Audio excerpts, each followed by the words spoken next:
ಪಾಪ ದಿವ್ಯ ಕಾಲು ಮುರ್ಕೊಂಡು wheel chair ಮೇಲೆ ಓಡಾಡ್ತಾ ಇದ್ದಾಳಂತೆ. ಈಗ ಹೆಂಗಿದ್ದಾಳೋ ಏನೋ. ನೋಡ್ಕೊಂಡಾದ್ರೂ ಹೋಗೋಣ, ಮಾತಾಡ್ಸ್ಕೊಂಡು ಮನೆಗಿದ್ದಾರೋ ಅಥವಾ ಏನೋ ಆಸ್ಪತ್ರೆಗೆ ಹೋಗ್ಯವರ ನೋಡೋಣ. ದಿವ್ಯಾ, ಅಯ್ಯೋ ದಿವ್ಯ ಬೇಡ. ಚಂದ್ರಮ್ಮ, ಚಂದ್ರಮ್ಮ. ಓ ಏನೇ ರಾಜಿ, ನೀನು ಬಂದ್ಬಿಟ್ಟಿದ್ಯಾ? ಯಾಕೆ ಬಂದಿದ್ದೆ ಚಂದ್ರಮ್ಮರ್ ಬಂತಕ್ಕೆ? ಓ ಜಯಮ್ಮ, ಏನ್ ನೀನಿಲ್ಲಿ?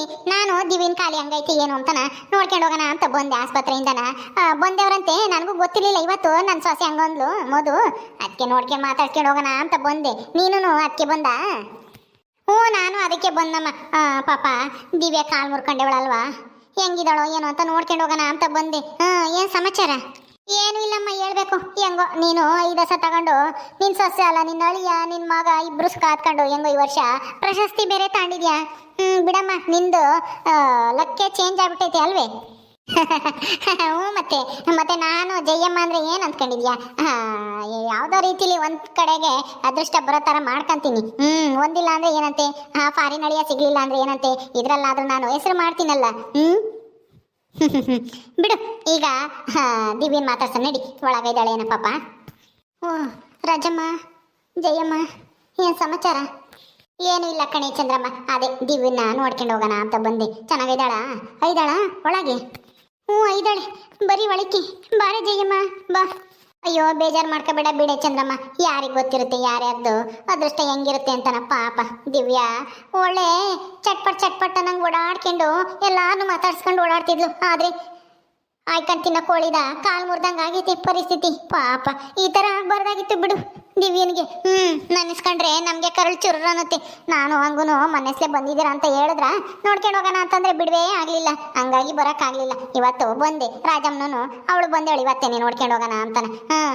ಸರಿ ಬರ್ರಿ ಒಳಿಕೆ ಕುತ್ಕೊಳ್ರಿ, ಬಾತ್ರೂಮ್ಗೆ ಹೋಗಿ ಅವಳೆ ಬತ್ತಾಳೆ, ಕರ್ಕೊಂಬರ್ತೀನಿ ಹೋಗಿ. ಅಮ್ಮ ಆಯಿತು ಬಾರಮ್ಮ, ಕರ್ಕೊಂಡೋಗು.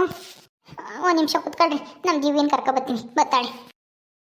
ಬಾರಮ್ಮ ದಿವ್ಯ ಬಾ, ನೀನು ನೋಡ್ಕೊಂಡು ಹೋಗೋಕ್ಕೆ ರಾಜಮ್ಮನು ಜಯಮ್ಮನು ಬಂದೇವ್ರೆ. ನಿಧಾನಪ್ಪ. ಹೌದಾ, ಸರಿ ನಡಿ. ನಿಧಾನ ಕುಕ್ಕಳಮ್ಮ, ನಿಧಾನಕ್ಕೆ ಚೇರ್ ಮೇಲೆ. ಅಯ್ಯೋ ನೀನು ನೋಡ್ತಿದ್ರೆ ನಮಗೆ ಕರುಳು ಹಿಂಡಂಗೆ ಆಗುತ್ತಲ್ಲೇ ದಿವ್ಯಾ. ಪಾಪ ಈ ಥರ ಪರಿಸ್ಥಿತಿ ಯಾರಿಗೂ ಬರಬಾರ್ದು. ಅದು ಕಾಲೇ ಇದಾಗಿಬಿಟ್ಟಿತ್ತಲ್ಲ. ಥೂ, ಯಾವನವ್ನು ಗುತ್ಕೊಂಡು ಹೋದನು. ಪೊಲೀಸ್ಗೆ ಹಿಡ್ಕೊಡ್ಬೇಕಾಗಿತ್ತು ಅವನ್ನ. ಅಯ್ಯೋ ಯಾರು ಅಂತ ಗೊತ್ತಿದೆ ಅಲ್ವೇನೆ ರಾಜಮ್ಮ ಹಿಡ್ಕೊಡೋದು. ಯಾಲೋಪ ನನ್ನ ಮಗನೋ ಏನೋ, ಸುಮ್ಮನೆ ಗುತ್ಕೊಂಡು ಹಿಂದಕ್ಕೆ ತಿರುಗೂ ನೋಡ್ಲಿಲ್ವಂತೆ, ಹಂಗೆ ಹೋದ್ನಂತೆ ನನ್ನ ಮಗ ಫಾಸ್ಟಾಗಿ. ಅವನಿಗೂ ನಮಗೂ ಏನು ದ್ವೇಷ ಇತ್ತು ಅಥವಾ ಏನು ಸುಮ್ಮನೆ ನೋಡ್ದಲೇ ಗುದ್ದದ್ನೋ, ಬೇಕು ಅಂತ ಗುದ್ದದ್ನೋ ಒಂದೂ ಗೊತ್ತಿಲ್ಲ. ಥೂ, ಹಾಳಾದವನು ಮನೆಯಾಳ ನನ್ನ ಮಗ. ಅವನಂತೂ ನೆಮ್ಮದಿಯಾಗಿರಲ್ಲ ಬಿಡು ಹಿಂಗೆಲ್ಲ ಮಾಡಿ. ದಿವ್ಯಾ ಹೆಂಗೈತಮ್ಮ ಕಾಲು ನೋವು? ಪರವಾಗಿಲ್ವಾ ವಾಸಿನ? ಏನೂ ಇಲ್ಲ ಆಂಟಿ, ಏನೋ ಪರವಾಗಿಲ್ಲ. ಆಪ್ರೇಷನ್ ಆಗಿರೋದ್ರಿಂದ ಇನ್ನು ನನಗೆ ಒಬ್ಬಳೇ ಓಡಾಡೋಕ್ಕಾಗಲ್ಲ, ಯಾರಾದರೂ ಸಪೋರ್ಟ್ಗೆ ಹಿಡ್ಕೋಬೇಕು. ಇನ್ನು ಒಂದು 2-3 ತಿಂಗಳು ಆಗುತ್ತೆ ಅಂತ ಹೇಳವ್ರೆ ಡಾಕ್ಟ್ರು. ಕಾಲು ಸರಿ ಹೋಗಬೇಕು ಅಂದರೆ ಅಲ್ಲಿವರೆಗೂ ವೀಲ್ ಚೇರ್ ಮೇಲೆ ಓಡಾಡಬೇಕು. ನೋಡಿ ನಮ್ಮ ಪರಿಸ್ಥಿತಿ ಹೆಂಗಾಗಿದೆ ಅಂತನ. ನನ್ನ ನೋಡಿ ಎಲ್ಲರೂ ಆಡ್ಕೊಳ್ಳೋ ಥರ ಆಯಿತು ಆಂಟಿ ಈ ಊರಾಗೆ. ಅದು ಯಾರು ಏನು ಶಾಪ ಹಾಕಿದ್ರೋ ಏನು ಕತ್ತಿ. ಹೋಗ್ಲಿ ಬಿಡಮ್ಮ, ಹೊಳಬೇಡ, ಸುಮ್ಮೀರು, ವಾಸಿ ಆಗುತ್ತೆ ಅಂತ ಮನೆಯಾಳ್ರು ಹಾಳಾಗಿ ಹೋಗ್ತಾರೆ. ಇನ್ನೊಬ್ಬರು ಕಾಲು ಮುರಿದಿರಾರು, ಅವ್ರ ಕಾಲು 2 ಕಾಲನು ಮುರಿದಾಗ ಹೋಗ್ತೈತಿ. ಅದು ಯಾರು ಅಂತ ನೋಡ್ಲಿಲ್ವಾ ನೀನು? ಬೈಕು ಗೀಕು ನಂಬರ್ ಯಾಕೆ ನೋಡ್ಲಿಲ್ವಾ ಅವಾಗ? ನಿನ್ನ ಜೊತೆಗೆ ಸಾಕಮ್ಮನು ಇದ್ಲೇನೋ, ಅವಳಿಗೇನು ಆಗ್ಲಿಲ್ವಾ? ಇಲ್ಲ ಆಂಟಿ, ಬಿದ್ದಿದ್ದಕ್ಕೆ ನನಗೇನು ನೋಡೋಕ್ಕಾಗಲಿಲ್ಲ. ಸಾಕತ್ತೆ ಏನೋ ನೋಡ್ದಂತೆ ಕೆಂಪಂದು ಬೈಕು, ಯಾರು ಅಂತ ಗೊತ್ತಿಲ್ಲ, ನನಗೆ ನಂಬರು ಸರಿಯಾಗಿ ಕಾಣಿಸ್ಲಿಲ್ಲ ಅಂತ ಹೇಳ್ತು. ಹಂಗಿದ್ಮೇಲೆ ಯಾರು ಅಂತ ಕಂಪ್ಲೇಂಟ್ ಕೊಡೋಕ್ಕಾಗುತ್ತೆ ಹೇಳಿ? ಹಂಗೂ ಪೊಲೀಸ್ನವ್ರು ಬಂದು ಬರ್ಕೊಳೋದ್ರು, ಅವ್ರು ಅಷ್ಟಕ್ಕೆ ಸುಮ್ಮನಾಗ್ಯಾರೆ. ಅವ್ರಿಗೆ ಏನು ಗೊತ್ತಾಗುತ್ತೆ? ಅಲ್ಲೇನು ಕ್ಯಾಮ್ರಾಗಳು ಇದ್ದಾವೆ, CC ಕ್ಯಾಮ್ರಾ ಪಾಸಿ ಕ್ಯಾಮ್ರಾ ಇದ್ರೆ ಚೆಕ್ ಮಾಡಿ ಏನೋ ಕಂಡುಹಿಡಿತಾರೆ ಅನ್ಬೋದು. ಆ ಹೊಲ್ದಾಗ ಇನ್ನು ಯಾವ ಕ್ಯಾಮ್ರಾ ಹಾಕ್ಸಿರ್ತಾರೆ? ಯಾರು ಕ್ಯಾಮ್ರಾ ಅಂಥದ್ದು ಇಲ್ಲ. ಹೌದೇನೆ, ಯಾರಾದರೂ ನಿನ್ನ ಮೇಲೆ ದ್ವೇಷದಿಂದ ಮಾಡಿರ್ಬೋದಾ ಈ ಥರನ? ಯಾರ ಆ ಥರ ದ್ವೇಷ ಮಾಡ್ತಾರೆ ರಾಜಮ್ಮ? ಇನ್ಯಾರು? ನಂದಿನಿ ಇಲ್ವಾ? ರಾಜಮ್ಮನ ಅಣ್ಣನ ಮಗಳು ಮತ್ತೆ ಅವ್ರ ಅಣ್ಣಯ್ಯ ಮಗ ಚಂದ್ರು, ಅವರಿಬ್ರಿಗೂ ಇವಳ ಮೇಲೆ ತುಂಬ ಸಿಟ್ಟಿತ್ತು. ಅವರೇ ಏನಾದ್ರೂ ಬೇಕು ಅಂತ ಯಾರಿಗಾದ್ರೂ ಹೇಳಿ ಕಳಿಸಿ ದಿವ್ಯನ್ಗೆ ಸರಿಯಾಗಿ ಗುದ್ದು ಕಾಲು ಮುರಿಯೋ ಥರನ ಅಂತನ ಮಾಡಿರ್ಬೋದಲ್ಲ. ಅವಾಗೊಂದ್ಸಲ ಈ ದಿವ್ಯನ ಜೊತೆಗೆ ಮದುವೆ ಆಗಕ್ಕಂತ ಹೋಗ್ಬೇಕಾದ್ರೆ ಅವನಿಗೆ ಯಾರೋ ಗುದ್ದುಬಿಟ್ಟು ಆಕ್ಸಿಡೆಂಟ್ ಮಾಡಿದ್ರು ಅಲ್ವಾ? ಅದೇ ದ್ವೇಷ ಇಕ್ಕೊಂಡು ಆ ನಂದಿನಿನೂ ಅವ್ರ ಅಣ್ಣನೂ ಸೇರ್ಕೊಂಡು ಈ ಕೆಲಸ ಯಾಕೆ ಮಾಡಿರ್ಬಾರ್ದು? ಜಯಮ್ಮ, ನಿಮ್ಮ ಅಣ್ಣನ ಮಗನ ಬಗ್ಗೆ ಹೇಳ್ತಿದ್ದೀನಿ ಅಂತನ ನೀನು ನನ್ನ ಮೇಲೆ ಸಿಟ್ಟು ಮಾಡ್ಕೋಬೇಡ. ಏನೋ ಹಿಂಗಾಗಿರ್ಬೋದು ಅಂತ ಹೇಳ್ತಾ ಇದ್ದೀನಿ. ಮಾಡಿದ್ರು ಮಾಡಿರ್ಬೋದಲ್ವಾ ಹೇಳು. ಹೌದೌದು, ಆಗಿದ್ರು ಆಗಿರ್ಬೋದು. ನನಗೆ ನಮ್ಮ ಅಣ್ಣನ ಮಗ ಅಂತ ಹೇಳಿ ನನಗೇನೆ ಅವನ ಮೇಲೆ ಏನು ಪ್ರೀತಿನೂ ಇಲ್ಲ, ಗೀತಿನೂ ಇಲ್ಲ. ಏನೋ ನಮ್ಮ ಅಣ್ಣನ ಮಗ ನೋಡ್ಕೊಂಡು ಅವ್ರ ಮನೆಗೆ ಹೋಗೋದಷ್ಟೇನೆ. ಆ ಮನೆಯಾಗೆ ನಮ್ಮ ಅಣ್ಣಯ್ಯ ನಮ್ಮ ಅತ್ತಿಗೆ ಬಿಟ್ರೆ ಅವ್ರ ಮಕ್ಕಳು ಯಾರೂ ಅತ್ತೆ ಅಂತನ ಎಂದು ನನ್ನ ಪ್ರೀತಿಯಿಂದ ನೋಡೋದೇ ಇಲ್ಲ. ನಂದಿನಿ ಅಂತೂ ಅದ್ರಾಗೂ ಭಾರಿ ಇದ್ದಾಳೆ. ಆ ಚಂದ್ರನು ಅಷ್ಟೇನೆ, ಸೂರ್ಯನೂ ಅಷ್ಟೇನೆ. ಆ ಚಂದ್ರು ಮದುವೆ ಆಗ್ಬಿಟ್ಟು ಪಾಪ ದಿವ್ಯನಿಂದೆ ಓಡಾಡ್ಕೊಂಡು ಇವಳ ಜೀವನನ ಹಾಳು ಮಾಡ್ದ. ನನಗೂ ಅವನ ಮೇಲೆ ಸಿಟ್ಟೈತೆ. ಇದ್ರೂ ಇರ್ಬೋದು. ನನಗೂ ಯಾಕೋ ಹಂಗೆ ಅನ್ನಿಸ್ತೈತೆ ಈ ರಾಜಮ್ಮ ಹೇಳಿದ್ಮೇಲೆ. ಹೌದಲ್ವ್ಯಾ, ನೀವಿಬ್ರು ಹೇಳೋದು ಕೇಳ್ತಾ ಇದ್ರೆ ನನಗೂ ಯಾಕೋ ಆ ಚಂದ್ರು ಮೇಲೆ ಅನುಮಾನ ಬತ್ತೈತೆ. ಅವನೇ ಏನಾದರೂ ಈ ಥರ ಮಾಡಿದಾನ? ದ್ವೇಷ ಇಟ್ಕೊಂಡು, ಅಥವಾ ನಮ್ಮ ದಿವ್ಯನ ಗಂಡ ಅವನ ಮದನ್ ಅವನೇನಾದರೂ ಮಾಡ್ಯವನ? ಅವನ್ಗೆ ಅಂತವೆಲ್ಲ ಇಲ್ಲ ಬಿಡು, ಅಷ್ಟೆಲ್ಲ ಧೈರ್ಯನೇ ಇಲ್ಲ ಮದನಿಗೆ. ನನಗೆ ಯಾಕೋ ನಮ್ಮ ಅಣ್ಣನ ಮಗ ಅಂತ ಹೇಳ್ತಿಲ್ಲ, ಅವನೊಂದಿಟ್ಟು ಕಿಲಾಡಿ ಇದ್ದಾನೆ. ಆ ನಂದಿನೀನು ಹೇಳ್ಕೊಟ್ಟು ಎಲ್ಲೋ ಮಾಡ್ಸಿರ್ಬೋದು, ಹೇಳಕ್ಕಾಗಲ್ಲ. ನಾವ್ ಹೇಳಿದ್ವಿ ಅಂತ ಎಲ್ಲೂ ಹೇಳೋದ್ ಬೇಡ. ನೀವೊಂದು ಪೊಲೀಸ್ ಕಂಪ್ಲೇಂಟ್ ಕೊಡ್ರಿ. ನಮ್ಗೆ ಇಂಥರ ಮೇಲೆ ಅನುಮಾನ ಐತೆ, ಇವರೇ ನಮ್ಮನ್ನ ಗುದ್ಕೊಂಡು ಹೋಗಿರೋದು ಅಂತ. ನಾ ಬೇಕು ಅಂತ ಗುದ್ಕೊಂಡು ಹೋಗಿವ್ರೆ, ನಮ್ಮ ಕಾಲು ಮುರಿಬೇಕು ಅಂತಾನೇನೆ, ಇದು ಆಕ್ಸಿಡೆಂಟ್ ಅಲ್ಲ ಅಂತನ ನಮ್ಗೆ ಇವರಿಬ್ರು ಮೇಲೆ ಅನುಮಾನ ಇದೆ ಅಂತೇಳಿ ಆ ನಂದಿನಿ ಮೇಲೂ ಚಂದ್ರ ಮೇಲೂ ಕಂಪ್ಲೇಂಟ್ ಕೊಡ್ರಿ ಹೇಳ್ತೀನಿ. ನಾನೇನು ನಮ್ಮ ಅಣ್ಣನ ಮಗ ಅಂತ ಒಳಗೆ ಹಾಕಮಲ್ಲ ನಾನು ಅಷ್ಟೇ ಯಾರ್ತಾಗೂ ಹೇಳಕ್ ಹೋಗಲ್ಲ. ನೀವು ಅಷ್ಟೇ ಜಯಮ್ಮ ಮತ್ತೆ ರಾಜಮ್ಮ ಹೇಳಿದ್ರು ಅಂತ ಹೇಳಕ್ ಹೋಗ್ಬೇಡಿ. ನಮ್ಗೆ ಅನುಮಾನ ಐತೆ, ಅದಕ್ಕೆ ನಾವು ಕಂಪ್ಲೇಂಟ್ ಕೊಡ್ತಾ ಇದೀವಿ ಅಂತ ಹೇಳ್ರಿ. ಯಾರನ್ನ ಕೇಳಿರೋನು ಅಲ್ವೇನೆ ರಾಜಮ್ಮ? ಹೆಂಗೋ ನೀನ್ ಎಲ್ಲಿ ಬೇಜಾರು ಮಾಡ್ಕೊಂತೀಯೋ, ನಿಮ್ಮ ಅಣ್ಣನ ಮಗನ ಹೆಸರು ಹೇಳಿದ್ಕೆ ಮಗಳ ಹೆಸರು ಹೇಳಿದ್ಕೆ ಅಂತ ಅನ್ಕೊಂಡೆ. ನಾನು ಯಾಕೆ ಬೇಜಾರು ಮಾಡ್ಕೊಂಬನ? ಅವ್ರಿಗೆ ಹಂಗೆ ಆಗ್ಬೇಕು, ಕಂಪ್ಲೇಂಟ್ ಕೊಟ್ಟು ಅದು ಒಳಗಾಕ್ಸಿ ಹೇಳ್ತೀನಿ. ಆ ನಂದಿನೀನು ಆ ಚಂದ್ರನು ನಾನೇ ನಿಮ್ಗೆ ಸಪೋರ್ಟ್ ಮಾಡ್ತೀನಿ. ಏನ್ ಹೇಳ್ತಾ ಇದ್ದೀಯ ಜಯಕಯ್ಯ? ನಿಜವಾಗ್ಲೂ ಆ ಚಂದ್ರು ಮಾಡ್ಸಿರ್ಬೋದಾ? ಆ ನಂದಿನೂ ಚಂದ್ರನು ಇಬ್ರು ಸೇರ್ಕೊಂಡು? ಹ್ಞೂ ಕಣಿ, ಅವ್ರ ಅಂತವ್ರೇನೆ. ಇನ್ನೊಬ್ರನ್ನ ಹಾಳು ಮಾಡಿ ತಾವು ಖುಷಿ ಅನ್ಭವಿಸ್ತಾರೆ. ಆ ಚಂದ್ರು ಅಂತವನೇನೆ. ನಂದಿನೀನು ಅಂತವಳೇನಿ, ಮೆರಿತಾಳೆ. ನಾನೇ ಹಾಲು ಜಾಸ್ತಿ ಹಾಕೋದು ಅಂತಾನೆ ಈ ವರ್ಷ, ಅದಕ್ಕೆ ನಾನು ಜಾಸ್ತಿ ಹಾಲು ಹಾಕಿ ನಾನೇ ಪ್ರಶಸ್ತಿ ತಗೊಂಡಿದ್ದೀನಿ. ನೀನು ಕಂಪ್ಲೇಂಟ್ ಕೊಡು ಹೇಳ್ತೀನಿ. ಬೇಲ್ ಸಿಗಬಾರ್ದು.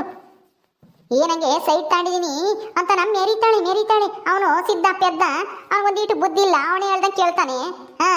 ಇನ್ನೇನು ಈ ರಾಜಮ್ಮನ ಮಾತಂತೂ ಅವ್ರಂತೂ ಕೇಳೋದೇ ಇಲ್ಲ. ಆ ಮುದುಕಿ ಒಬ್ಳು ಇದ್ದಾಳೆ, ಅವ್ರಿಗೆ ಸಪೋರ್ಟ್ ಮಾಡಕ್ಕೆ. ಇನ್ನೇನಾಗುತ್ತೆ, ಅವಳನ್ನ ಐಡಿಯಾರೇ ಇಲ್ಲ. ಜೈಲಿಗೆ ಹಾಕ್ಸಿರೆ 1 ತಿಂಗಳು 2 ತಿಂಗಳು ಜೈಲಿನ ಕೊಳಿಲಿ, ಅವಾಗ ಗೊತ್ತಾಗುತ್ತೆ ಕಷ್ಟ ಏನು ಅಂತಾನೆ. ಇನ್ನೊಬ್ಬರಿಗೆ ತೊಂದರೆ ಕೊಡೋದಲ್ಲ. ಅಲ್ಲ, ಅವ್ರ ಮನುಷ್ಯ ಅಲ್ಲ. ನನ್ನ ಮಗಳಿಗೆ ಈ ಥರ ಮಾಡೋಕ್ಕೆ ಹೆಂಗಾದ್ರೂ ಮನ್ಸು ಬಂತು ಆ ನಂದಿನಿಗೂ ಚಂದ್ರಿಗೂ? ಲೋಪರ್ಗಳು ಅಲ್ಲ. ಏನಾದ್ರೂ ದ್ವೇಷ ಇದ್ರೆ ಎದುರುಗಡೆಗೆ ಮಾತಾಡಿ ಬಗೆಹರಿಸ್ಕೋಬೇಕು. ಇಲ್ಲ ಅವ್ರ ಹತ್ರ ಏನಾದ್ರು ಇಸ್ಕೊಂಡು ತಿಂದಿದ್ರೆ ಬಂದು ಕೇಳಿದ್ರೆ ನಾನೇ ಕೊಟ್ಟು ಕಳಿಸ್ತಿದ್ದೆ. ತಕೊಳ್ರಿ, ನಿಮ್ಮ ಮನೆ ಹಾಳಾಗೋಗ ದುಡ್ಡ ತಕೊಂಡೋಗಿ ತಿನ್ರಿ ಅಂತಾನೆ. ಈ ತರ ಕಾಲ್ ಮುರಿಯೋದೆಲ್ಲ ನಾ ಮಾಡಬಾರ್ದು. ಒಂದೇ ಸಲ ಜೀವ ಹೋಗಂಗ್ ಮಾಡ್ಬೇಕಾಯ್ತಾ ನನ್ನ ಮಗ ಚಂದ್ರು? ನೀವ್ ಹೇಳ್ದಂಗೆ ನನಗೂ ಈಗ ಅವ್ರಿಬ್ರು ಮೇಲೆ ಅನುಮಾನ ಬರ್ತೈತಿ. ಪೊಲೀಸ್ ಕಂಪ್ಲೇಂಟ್ ಕೊಡ್ತೀನಿ ಇರು, ಇವತ್ತೇ ಹೋಗಿ ಬಂದು ಎಳ್ಕೊಂಡು ಹೋಗ್ಲಿ ಒದ್ದು. ಹೌದೌದು, ಹೋಗಿ ಕಂಪ್ಲೇಂಟ್ ಕೊಟ್ಟು ಬಾ. ದಿವ್ಯನ ಬೇಕು ಅಂದ್ರೆ ನಾನೇ ನೋಡ್ಕೊಂತೀನಿ ಒಂದು ಸ್ವಲ್ಪ ತಿದ್ದು. ಅಯ್ಯೋ ಅಮ್ಮ, ಈಗೆಲ್ಲ ಬೇಕಾ ಇದೆಲ್ಲನ? ಬೇಡ ಬಿಡ, ಮತ್ತ ಅವ್ರು ಮಾಡಿರೋದು ಅವರೇ ಅನುಭವಿಸ್ತಾರೆ. ಆ ಚಂದ್ರು ನನಗೆ ಮಾಡಿರೋ ಅನ್ಯಾಯಕ್ಕೆ ಅವನಿಗೂ ಸರಿಯಾಗಿ ಆಗುತ್ತೆ ಬಿಡು. ಆ ನಂದಿನಿಗೂ ಚಂದ್ರಿಗೂ ಅವರೇ ಮಾಡಿದ್ರೆ ನಿಜವಾಗ್ಲೂ ಅವರು ನೆಮ್ಮದಿಯಾಗಿರಲ್ಲ, ಹಾಳಾಗಿ ಹೋಗ್ತಾರೆ. ನಾವು ಸುಮ್ಮನೆ ಪೊಲೀಸ್ ಸ್ಟೇಷನ್ ಅಲ್ಲಿ ಇಲ್ಲಿ ಅಂತ ಸುಮ್ಮನೆ ಯಾಕೆ ಕಲಿಯೋದು? ನಾನು ನೋಡಿದ್ರೆ ಹಿಂಗೆ ಓಡಾಡಕ್ಕಾಗಲ್ಲ. ನೀನು ಪೊಲೀಸ್ ಕಂಪ್ಲೇಂಟು ಅದು ಇದು ಅಂತ ಓಡಾಡಿದ್ರೆ ಆಗ್ಲಾಗ್ಲೇ ಹೋಗ್ಬೇಕಾಗುತ್ತೆ. ಯಾಕೆ ಸುಮ್ಮನೆ ಅಷ್ಟೆಲ್ಲ ರಿಸ್ಕ್ ತಗೊಂತೀಯ? ನಮ್ಮ ಮನೆಗೆ ನೋಡಿದ್ರೆ ಯಾರೂ ಇಲ್ಲ ಹಂಗಂತ ಹೇಳಿ ಸುಮ್ಮನೆ ಆಗ್ಬಿಡ್ತೀಯ? ತಪ್ಪು ಮಾಡಿರೋರಿಗೆ ಶಿಕ್ಷೆ ಕೊಡ್ಸೋದು ಬೇಡವೇನೆ ದಿವ್ಯಾ? ನೀನ್ ಯಾಕೆ ಧೈರ್ಯ ಕಳ್ಕೊಂತ ಇದ್ಯಾ? ಸುಮ್ಮನಿರಿ, ಏನೂ ಆಗಲ್ಲ. ಆ ಪೊಲೀಸ್ನವ್ರಿಗೆ ಹೇಳಿರಾಯ್ತು, ನಮ್ಮ ಮನೆಗೆ ಯಾರು ಇಲ್ಲ ಸರ್, ನಮ್ಮನ್ನ ಅಗ್ಲಾಗ್ಲ ಕರಿಬೇಡ್ರಿ, ನೀವೇ ವಿಚಾರಣೆ ಮಾಡಿ ಯಾರು ತಪ್ಪು ಹೆಸರು ಅಂತ ಕಂಡುಹಿಡಿಬೇಕು, ನಾವು ಬರಲ್ಲ ಅಂತ ಹೇಳ್ಬಾರಿ ಚಂದ್ರಮ್ಮ. ಅವಾಗ ಆಗ್ಲಾಗ್ಲ ಕರಿಯೋದು ಇಲ್ಲ, ಏನೂ ಇಲ್ಲ. ನನ್ನ ಮಗಳು ನೋಡ್ಕೋಬೇಕು, ನನ್ನ ಮಗಳಿಗೆ ಕಾಲು ಸರಿ ಇಲ್ಲ, ನಾನಿಲ್ಲ ಅಂದ್ರೆ ಯಾರು ಮನೆಯಂಗಿಲ್ಲ ನೋಡ್ಕೊಂಬ ಅಂತಾರೋ ಅಂತ ಹೇಳ್ಬಾ. ಹಂಗೆ ಕಂಪ್ಲೇಂಟ್ ಕೊಟ್ಟು ಅವಾಗ ಆಗ್ಲಾಗ್ಲ ಕರಿಯೋದೇ ಇಲ್ಲ. ಬೇಕು ಅಂದ್ರೆ ಅವರೇ ಬಂದು ಇಲ್ಲಿಗೆ ಬಂದು ವಿಚಾರಣೆ ಮಾಡ್ಕೊಂಡು ಹೋಗ್ಲಿ. ಹಂಗಂತಾನು ಹೇಳ್ಬಾ. ಫೋನ್ ನಂಬರನ್ನು ಕೊಟ್ಟು ಬಾ. ಬೇಕು ಅಂದ್ರೆ ಫೋನ್ ಮಾಡಿ ಸರ್ ಅಂತ ಹೇಳು. ನಾವು ಅಗಲಾಗ್ಲೂ ಬರೋಕ್ಕಾಗಲ್ಲ, ನನ್ನ ಮಗಳಿಗೆ ಕಾಲು ಸರಿ ಇಲ್ಲ ನೋಡ್ಕೋಬೇಕು ಅಂತಾನು ಹೇಳು. ಕಂಪ್ಲೇಂಟ್ನಾಗೆ ಬರ್ಕೊಡು, ಹೇಳ್ತೀನಿ. ಅದು ಸರಿನೇ ಆಂಟಿ. ಹಂಗಂತ ಹೇಳಿದ್ರೆ ಅವರೇ ಏನಾನ ಕೇಳಬೇಕು ಅಂದ್ರೆ ಇಲ್ಲೇ ಬಂದು ವಿಚಾರಿಸ್ಕೊಂಡು ಹೋಗ್ತಾರೆ, ಇಲ್ಲ ಫೋನ್ ಮಾಡಿ ಕೇಳ್ತಾರೆ. ಆ ಚಂದ್ರಿಗೂ ನಂದಿನಿಗೂ ಐತೆ, ನಾನೇ ಕಂಪ್ಲೇಂಟ್ ಬರೆದು ಕಳಿಸ್ತೀನಿ. ಕಂಪ್ಲೇಂಟ್ ಕೊಟ್ಟು ನೀನು ಕಳಿಸ್ಬೇಡ, ನೀನೇ ಹೋಗು ಪೊಲೀಸ್ ಸ್ಟೇಷನ್ಗೆ. ನೀನೇ ಹೋಗಿ ವೀಲ್ ಚೇರ್ನಾಗೆ ಹೋಗಿ ಆಟೋದಾಗ ಹೋಗಿ ಕಂಪ್ಲೇಂಟ್ ಕೊಟ್ಟು ಬಾ. ಅವರು ನೋಡ್ಲಿ ನಿನ್ನ ಕಾಲು ಹೆಂಗೈತೆ ಅಂತಾನ. ಆವಾಗ ಅವ್ರಿಗೆ ಪಾಪ ಅಯ್ಯೋ ಅನ್ಸಿ ನಿನಗೆ ನ್ಯಾಯ ಕೊಡಿಸ್ಬೇಕು ಅಂತಾನ ಅವರು ಪ್ರಯತ್ನ ಮಾಡ್ತಾರೆ. ಆ ಚಂದ್ರಿಗೂ ನಂದಿನಿಗೂ ಸರಿಯಾಗಿ ಶಿಕ್ಷೆ ಕೊಡಿಸ್ತಾರೆ. ಸರಿ ಕಣೆ ದಿವ್ಯಾ, ಆಟನ ಬರಕ್ಕೆ ಹೇಳ್ತೀನಿ. ಆಟ ಬಂದರೆ ಇಬ್ರು ಹೋಗಿ ಕಂಪ್ಲೇಂಟ್ ಕೊಟ್ಟು ಬರೋಣ. ಹಾಂ ಸರಿ ಅಮ್ಮ, ನಾವು ಹೇಳಿದ್ವಿ ಅಂತ ಹೇಳಕ್ ಹೋಗ್ಬೇಡ್ರಿ ಎಲ್ಲೂ. ಹಾಂ ಬತ್ತೀವಿ ನಾವಿನ್ನು. ಬಾರಿ ರಾಜಮ್ಮ, ಏನು ಬತ್ತೀಯ ಇಲ್ಲೇರ್ತೀಯೋ?